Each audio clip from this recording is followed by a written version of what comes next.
that's ready to talk to a counselor, you can immediately get that counselor on the phone with that student right through the technology there on campus.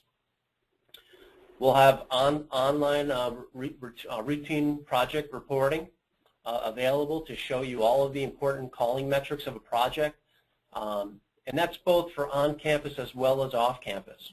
We're going to be here to help you. Even from a virtual standpoint, after we leave on campus, after we leave, our presence is on campus, we'll be still here to support you virtually. So we'll be able to monitor and coach and provide your on-site management with thoughts and recommendations on how to better run that project and raise the bar from a performance standpoint. Slide, please.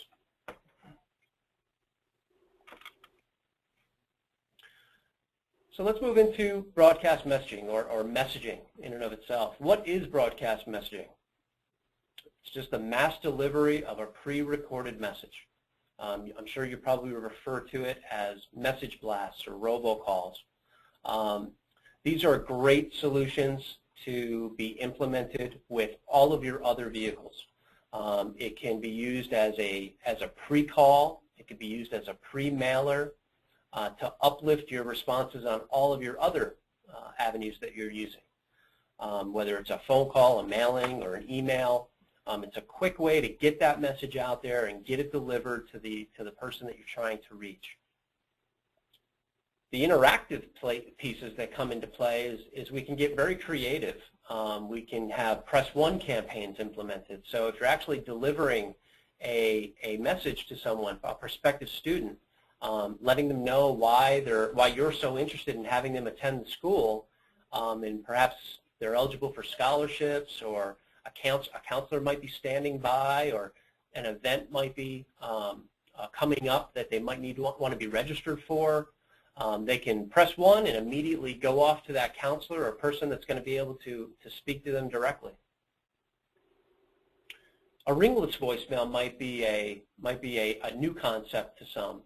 A ringless voicemail designed for cell phones predominantly, but it gives you the ability to implant a message, a pre-recorded message, to be implanted on someone's cell phone's voicemail box.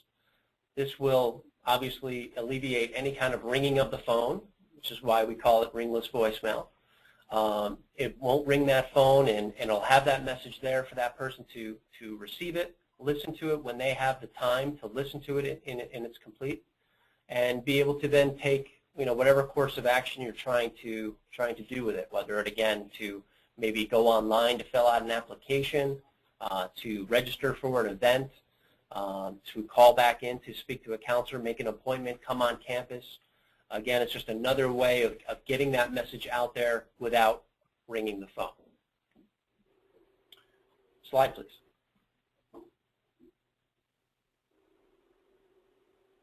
So why do you use it? Well, I think I've covered a little bit of it already. But again, it's reaching out and being proactive to a large audience through automation. And you'll be able to get that message out there to again, uplift your other engagement methods. It's just a matter of looking at how much time and expense you're putting into making your telephone calls, writing your print communications, writing your email, putting on your events are a huge effort and a huge expense. Well, what else can you do to uplift the attendance to those events? Is through broadcast messaging. Appointment reminders, improve satisfaction, student satisfaction and retention of students. You can deliver automated surveys through this to understand what's going on in the mind of a current student, and be able to gain valuable feedback. If there's any questions that are coming up as I go through these slides, please feel free to jump in and put that note in there, and we'll get those questions answered. Slide, please.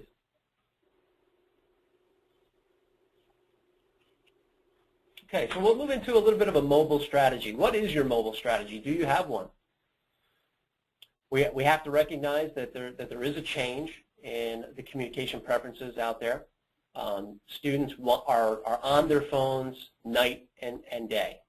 You need to build your opt-in lists through this so that you can openly communicate. Again, it's another tool in that toolbox to be able to deliver a communication to reach that prospective student and get them to engage with your institution. As a quick sample, I have a demo established. So as you can see on the screen here, if you wouldn't mind, take out your cell phone, and you can text the word stockade to the following short code, 72727. In so doing, what I'd like you to imagine is that you're that prospective student, and you're getting home, or maybe you saw that a message was all of a sudden on your cell phone, and you had a message from an institution that you're contemplating whether or not you want to attend. And this message came into you to say, hey, text the following word, stockade, to 72727 to receive a promo code to waive your application fee. Go online right now and fill out your application. And the only way to get that promo code is for them to follow through and send in a short keyword, stockade, to that short code. That's a quick example, and the options are really endless. You can open up communications for a variety of different ways. You can find out if they're interested in attending events by maybe texting in to a certain code that we would establish, so you can track that method through that short code. You can track whether or not they want to attend an event on a certain day at a certain time, how many people might be coming along with them. You can see that through this, you're engaging that prospective student in a different way, and again, you're integrating it with all of your other methods, your telephone outreach, your print communications, your email, as well as your student-based phone-a-thon or student-based prospective calling that you might be doing on campus. Hey, Joe. This is Phil. How you doing? I know you're not feeling well today, but you're doing a great job. Thank you. Hey, can you go over the opt-in list just a little more? How you use it, what it's all about. Once more, just a little more in depth. Well, as you know, as you're building your lists, you don't always have cell phones. So you'll want to acquire cell phones as you're opening up your lines of communications. You might get the student's name, you might get a mailing address, so that's where you start. You might get email addresses, but you don't always have the cell phones on hand. So you can start incorporating this line of communication, again, with all of your others, using your email, using your print that you're already doing, to reach that prospective student, and offering a way to engage and communicate through their cell phone and texting. By doing that, you are building your opt-in list. So once they start communicating with you through that, you're able to continue that conversation down the line. Okay, thanks. Bill, what you had said earlier, and Fred, we'll get to you in a sec, and Joe too, but do you see the Voice One solutions, all this as replacing the current mail program that a school might have? No, not at all. A little history on that. I go back to fax machines when all of us were using them, and even before that, Steve says I go back to crank phones. But it's just another tool in the toolbox, just like the website is, email, snail mail.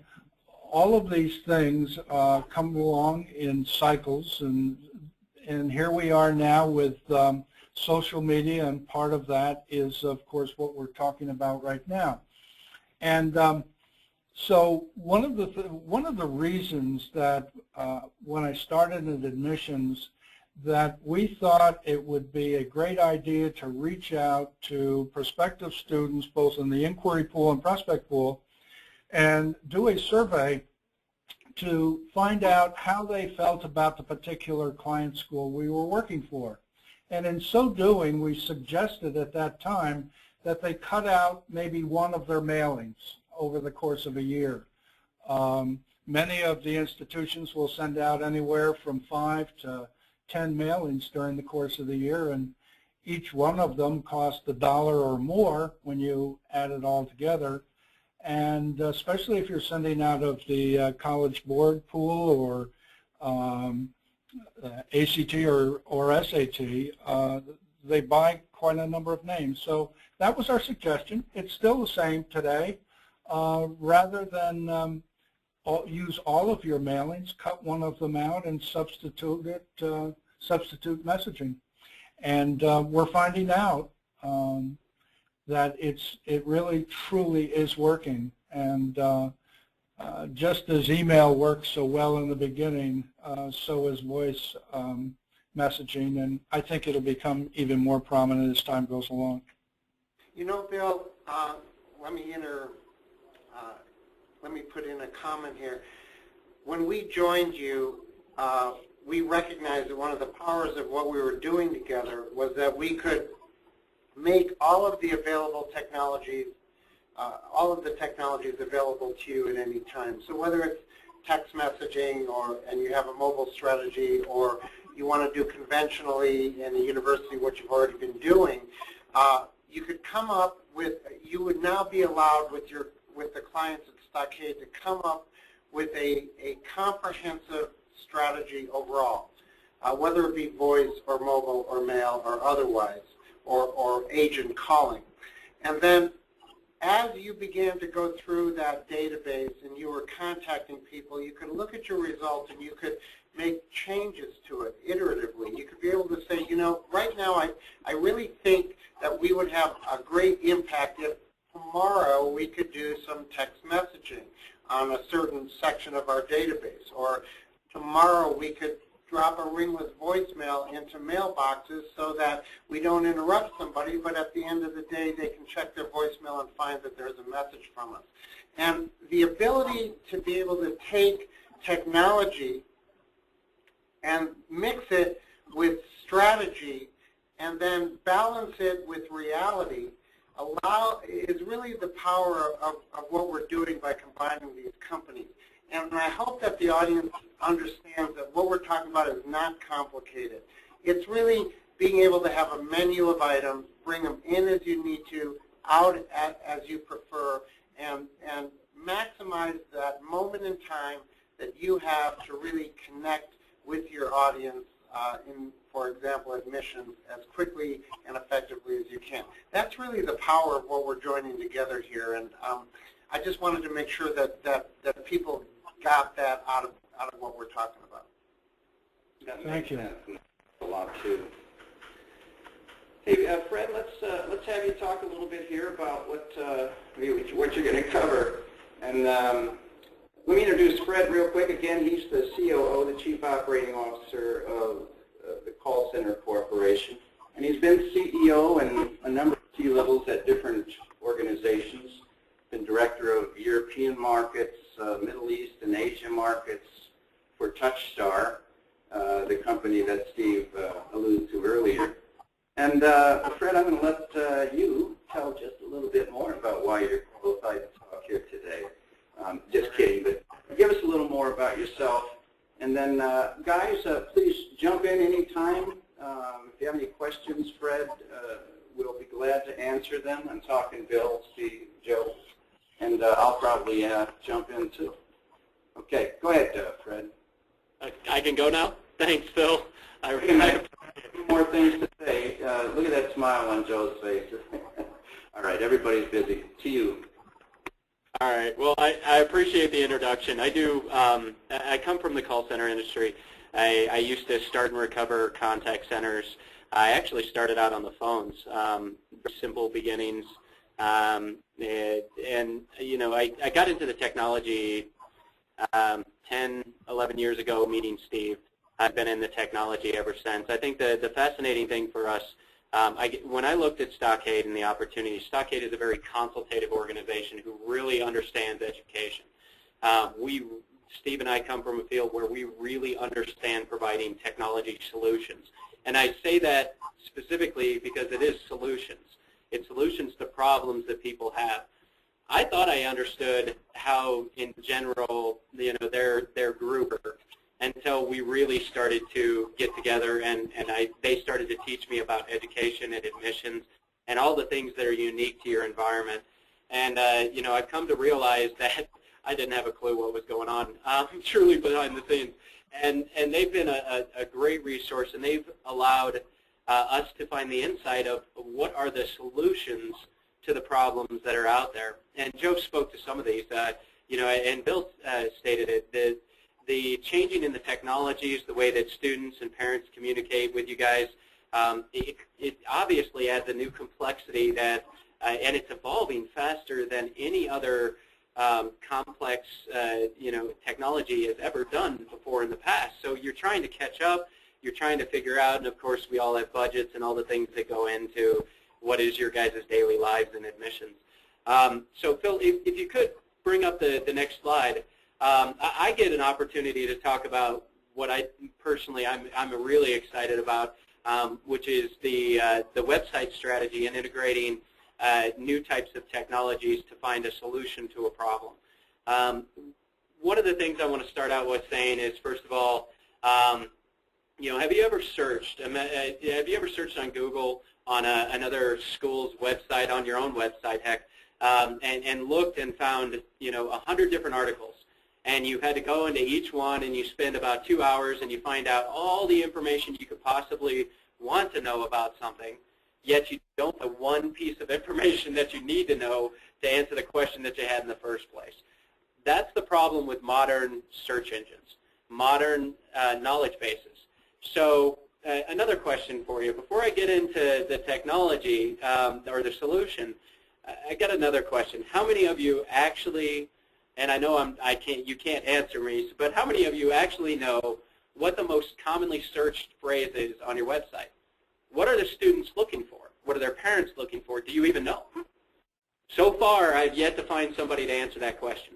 However, you would think you would want to know that. That would be a valuable piece of information from admissions. Did you also know that 54% of all your site visitors that have a bad experience will drop your school and will not even consider it further? How valuable is one potential student? And I had no clue. Honestly, blindly living through life as most of us do outside of an industry, until Bill and Joe explained it to me, and I was absolutely amazed at what one student means. And you guys know this better than we do. So, these are things that are clearly problems, gaps in what you do, and everybody probably has a web philosophy or a web strategy, or at least I hope you do by this point. But you really probably haven't figured out quite how to answer some of these questions, or maybe weren't aware of it. So Phil, if you could go to the next slide. I don't want to inundate you with a bunch of product features and benefits and all that stuff. I will give you a little bit, just a little taste. But I wanted to show you a quick look of something. This is what we call AnswerClick. And we work together, with Bill and Joe and their educational experience, along with another company who we partnered with to provide the technology called Cogino, and we came up with a product called AnswerClick. AnswerClick is for all purposes, it's a knowledge base. It's a knowledge base that you can plug into your website, and it's designed much like an FAQ, where someone can go in, look for a specific question, or ask a specific question and find a specific answer. The limitation of a traditional FAQ is you've got to scroll through it, you've got to find it, and maybe you find the right question and the right answer. AnswerClick was designed to deliver the right answer to that question every time. And unlike a search engine where you're going to get 10,000 different options that you're going to have to click into, read, search, try to find that one right answer, the idea of the AnswerClick tool is to really give the people on your website the opportunity to find the one right answer to that one question. So it's a one-to-one relationship. And these are quick. Yeah. Fred, maybe explain just a bit about how that works, why we're able to accomplish that. And I was going to ask, how doesn't the sentence have to be exact? I mean, I know you're using keywords, but tailing in on what Steve said there. Well, actually, we're not using keywords, Phil. The power of this, Cogenove is really a natural language and semantics a company that specializes in a much larger area called, we generally refer to it as big data.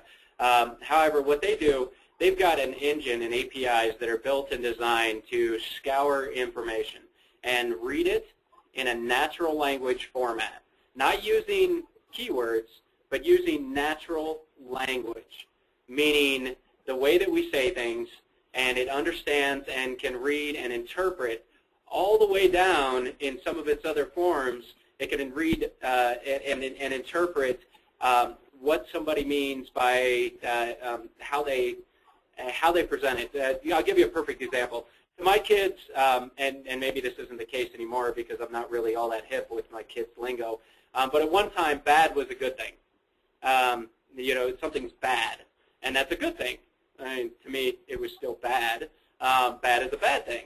But how it's used in the context of the English language gives it, your meaning. So it's called sentiment analysis. So the tools that are under the hood in this are designed to scour whole networks of data, the big data solutions, and provide back categorization and information on unstructured data. So what we did working with Cogenove and along with Stockade is create a platform that uses the same powerful API technology and can analyze something called a web audit, where we can audit your actual website, pull out all of the key contents, the questions and answers, fill in your knowledge base for you, and give you a tremendous starting point to have all the questions and answers you could possibly need on your website. So in other words, when the next student comes on, who, by the way, these teenagers have been using Google since they were 3 years old, and they're born and they live in the search engine world, they're going to go to your search box and they're going to type in, what does it take to get into the school? What's your admissions process? What is the cost? All these different variances of ways to ask similar questions, and they're going to ask these, and you're going to give them 20,000 different options to pick from, and hopefully your algorithm on your search is good enough where it finds the close to the right answer. Likelihood is that it's not, and they're going to have to scour through this for hours. And as you know, in today's world, you've got a limited amount of time to grab somebody's attention, get them the answers they need, and get them on. Because I know my kids, my 18-year-old graduating, she has the attention span of a gnat thanks to TV, and she just absolutely is not going to wait to scour through it and try to find the right answer. So you provide, the whole concept of this is using these very powerful semantics tools and putting it into an applicable solution to fix a problem, which is getting the people on your website the right answer to their questions, and then driving them to where you need to go. So if you look to the right here, here's an example of what one could look like. Down below, is there a residence is actually listed as an expandable link. So in admissions, you may use this as a way, if they ask the question admissions, or where do I get my forms, or where do I call for admissions, or who do I call to talk to, you may link them to another page that drives them exactly where you want to go. So it's not only understanding what people are searching about, as you see in this graph. You've got your questions with no answers, your key questions that are being asked. You've got all your information on a dashboard view quickly to see what's going on. But then you can also take that information and drive them where you want that student to go. So again, it goes back to what I was talking about in solutions. It's all about finding solutions, and it's cost effective to implement. It's surprisingly cost effective. And these are some of the tools that that are going to be available through this merger, and that's really what I guess gets me excited at the end of the day. because we get a great group like Stockade who's very consultative, understands your industry. We bring our solutions in, and we're able to marry those and provide real solutions for your specific industry. And I hope that gives you some insight. So if you could go to the, does that answer your question, Steve? Yeah, it sure does. Great. Hey, Fred, what about languages? What if a school has a lot of Spanish-speaking, Asian, whatever? Absolutely. The great thing about the APIs is they're both available. Currently, they're available in English, Spanish, and French. But every language has a rule book. And the APIs can actually be translated into any language if a school really has the need. So yes, absolutely, other languages are available. And there's other further tools that go well beyond this that are available now through the Stockade group. So any other questions? As you did mention on your last slide, one of the things is knowing what questions are being asked and what questions are not being answered, which I think are some of the exciting things that you can see right from the dashboard here as from an administrator. You can see the most frequently asked questions, but also those questions that did not have an answer. So right. I think that's really powerful. Yeah, from any perspective, imagine if you knew exactly what you didn't have the answer for immediately, and right. what the most frequently asked no answer question is. You can go right in from this tool in an easy-to-use dashboard and get into your knowledge base, put the correct answer, put it up, do a quality check, and then post it to your website. And the whole process could take you, whatever it takes to type out the right answer. But the nice thing is that some people are deploying this also not just externally to students, but they're deploying it internally. So, now all of a sudden you've got a bunch of people answering phones at your school. Well, wouldn't it be great to give a consistent message every time to the same questions that get asked all the time? So in some environments, you've got an external and an internal knowledge base, and there's so many other uses. I like to start out, we're very focused. I know this, most of the members that are watching this are in the admissions group. But once you get through in the admissions of implementing this, there's so many other uses for a knowledge-based tool like this. A lot of schools will look to integrate their mascot, ask, we just did a demonstration on a school that has a mascot that's a Blue Jay. So you can ask your mascot and advertise this and drive attention to the fact that you're going to give them the right answer, which is the web experience that today's people need. They need quick responses, the answers, and then you can drive them to where you want to go, where you want that student or parent to go. I want to make sure that we also clarify the ease with which this can be implemented. This is not an on-premise system. This isn't bringing equipment to your office and working overtime to try to implement it. This is a cloud-based system. So it's in a hosted environment. So it's all web-based, and it's very simple to use, very inexpensive, and very powerful for you. And that's really the value of all the tools I think that we're bringing to bear here, is a lot of new things, always easy to implement as well as powerful to you. Thanks. Absolutely. Yeah. So Phil, next slide, please. All right. So just for the audience, and we are recording this, so we'll be displaying it on the web. And just for the audience, here's some benefits really quick. And I think we kind of covered most of these. It ensures consistent answers. You can help draw in and push the enrollment process through the manner that you see fit through this tool.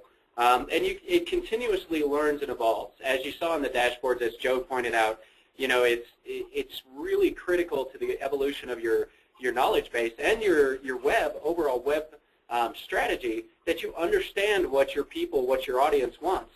And by simply implementing this tool, you'll actually know what they're asking about. And that in itself is an extremely powerful tool for anybody that's trying to figure out what your future web strategy is. I mean, how amazing is that you actually know what they're asking you? And up until now, we've got Google Analytics and we've got all these great tools, but none of them answer that simple question, which is, what do people really want from your website? With this tool, as Steve said, from the cloud, it's delivered, and you're going to find that answer. The return on investments, this is a relatively new technology, although there are other platforms that do similar things. They don't use the same semantics engines. They don't use the same APIs.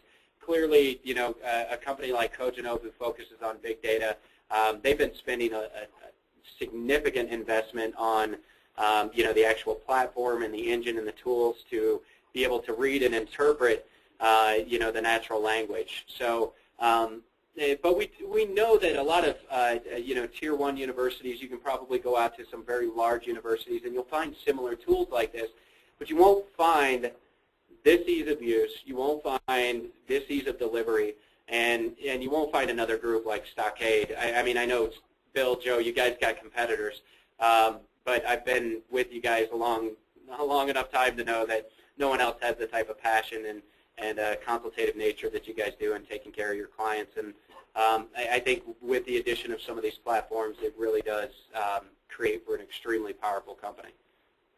One of the Fred and Bill and guys, I'm sorry, just for a second. I was talking earlier about tools in the toolbox, and some of you may be wondering, well, how do we drive people to our website to provide them with the answers that Fred has been talking about? In the past, it's always been snail mail.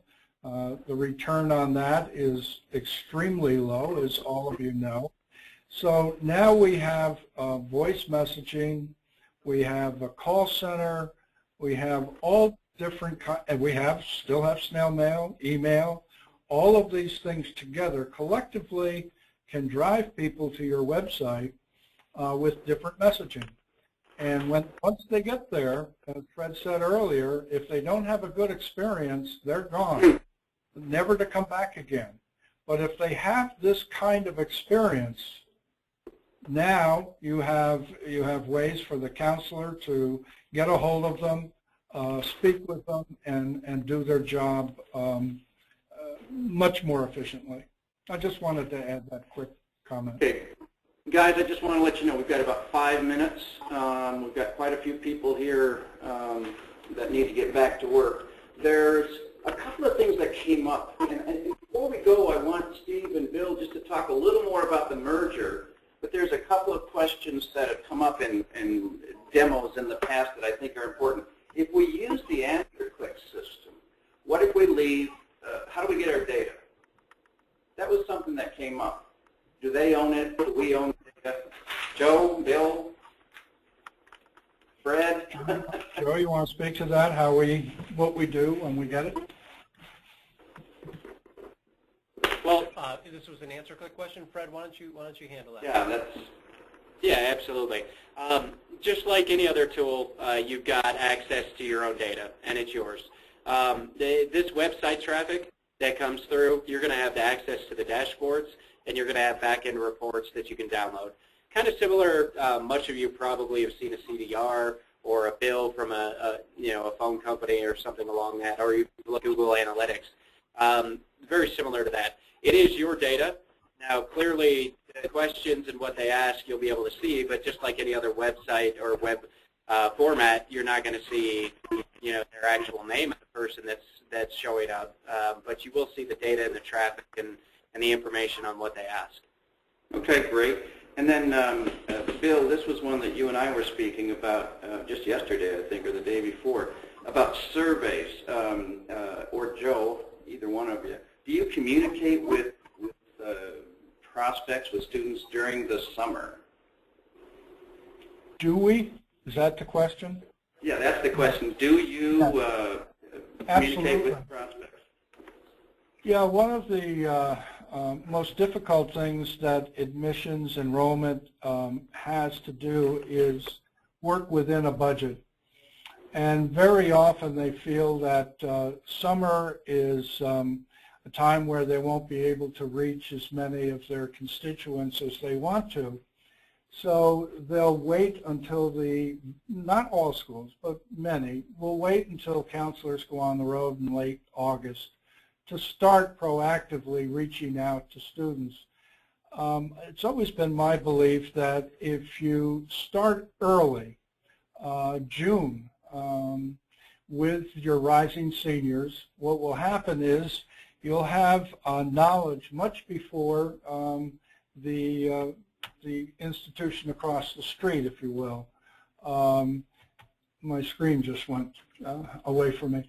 And so now you become proactive in reaching into your prospect pool.